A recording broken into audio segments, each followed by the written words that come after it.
Hello, I'm Super Orange Cat here, and today to talk about Toonami's ratings from this past Saturday, February 24th, 2024.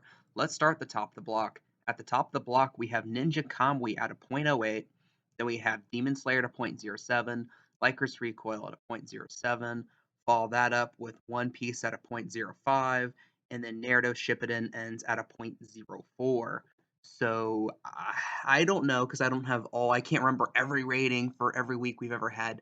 This might actually be the lowest rated week in the history of Toonami. And it's very easy to look at the top of the block and say, well, the lead in show got a point zero 0.08.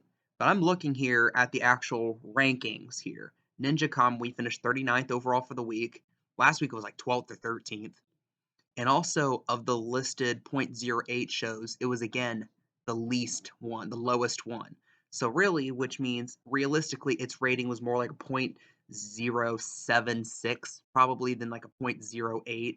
So it just probably rounded up that point zero 0.08.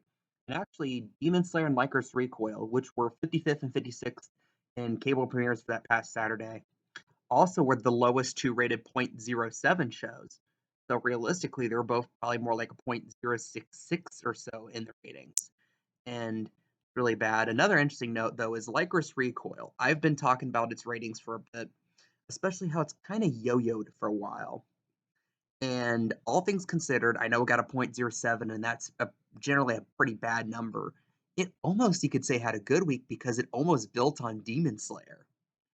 And that's something interesting to note here, that ever since Demon Slayer stopped being the premiere on the block, it has really started to drag down in the ratings hard. And right now it looks like a lead weight at 12:30 in the morning. And that's something that really doesn't look too good for the block right now. Lycris Recoil went from almost being built by One Piece. One Piece had a horrendous week at that point zero 0.05 to almost building on Demon Slayer in front of it, although both of those were almost 20 rating spots, like rankings away from Ninja Kamui, which again had far and away its worst week on the block.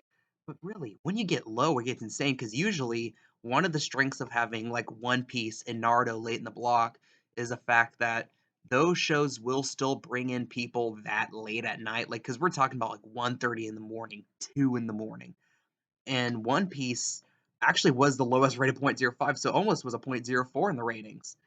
It almost got beat by MSNBC shows. Dang, you know, it's like if one of the bedstone shows in your block is being beat out in the ratings by a 6 a.m. airing of an MSNBC news show, you're in a bad position, and that's actually exactly ended up happening this week for One Piece, and that wasn't even the worst in the block. It finished 82nd in the ratings. Naruto Shippuden, 107th, and as far as I can tell, that might be the first time ever, technically considered a Toonami premiere or a new episode or a English dub television premiere. You have to really put up asterisks because of Naruto's situation. Finished outside the top 100, 107th. That's just not that good, man. Like this was a nightmare week really for Toonami. The only thing I could point to and say, hey, this was kind of okay, was Lycris Recoil. And I think Lycris Recoil has built its own somewhat separate fan base from the general Toonami fan base. They're gonna be here for the next, I think there's 7 episodes left. There's 13 in the season. I had to look that up to remind myself how much there were. And if you want action, good news, the action is gonna come back to Lycris Recoil sooner rather than later. I know a lot of people have had issues of Lycris Recoil the last few weeks being much, much slower paced than how it started. Yeah, that's like again, I've mentioned that before. That might be, in my opinion, the only thing I consider a real weakness in Lycris Recoil is the pacing can be pretty wonky at points. Outside of that, I absolutely love that show. But again, you have Ninja Kamui starting to flounder. I know Toonami, it's a Toonami original, so they have to put it up front. They have to try to recoup their losses. I would be shocked if this does not. I would be shocked if this doesn't end in it being written off for taxes, especially since Warner Brothers Discovery's actually been hitting some pretty good profit recently.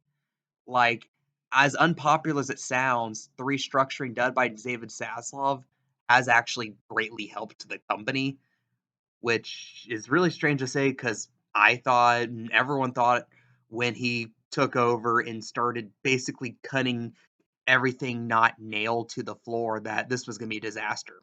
It actually hasn't been, and that's been surprising to me, honestly. But ultimately, Toonami, one of the things that he has been very favorable to relative to, gutting TBS and TNT in particular, he's not doing too well at the moment. And this is coming off of a couple weeks where it looked like Ninja Kamui could be a decent lead into the block. And another wild card here is that because it was a rerun, we don't have the numbers for the 2:30 airing of Dragon Ball Kai that aired. And I would really be curious to see where that number is because back when we had Dragon Ball Z Kai, Dragon Ball Super, we would see insanely good ratings. Like, I remember we would lead the block with reruns of Dragon Ball Z Kai, and it would rate higher than throwing in a Toonami original at midnight. It would be comparable to new episodes of My Hero Academia. I mean, that's just the type of grip that Dragon Ball has on really culture in general. If you show a picture of Goku to an American kid, he'll know what Goku is. Go to Mexico, they'll know who he is. Go to Brazil, they'll know who he is. Go to a random village in Africa, they might know who Goku is. That's how big Dragon Ball is globally. In a way, we're really, for example, you could say One Piece kind of hit that global level, but I don't think there's another anime property that's gotten such a ubiquitous uh, presence than Dragon Ball has globally. Like you've probably seen the memes of like I think it was somewhere like in like Latin America there was like this like restaurant called Taqueria de Goku and it's like a picture of Goku holding like tacos or something and that's just shows how big this global impact of Dragon Ball really is. And I don't think a lot of people understand that. And if you look at the ratings of Tommy, that shows the picture. Everyone shows up to watch Dragon Ball. They might not show up to High Tech Ninja Show of the Week or even Lycoris Recoil, but they'll show up to watch Goku. They'll show up to watch the whole Goku and pals, you know? I'm oversimplifying it, but what do you guys think? Not a good week for Toonami and ratings. What's your opinions? What are your thoughts? I am Super Orange Cat, and that is all.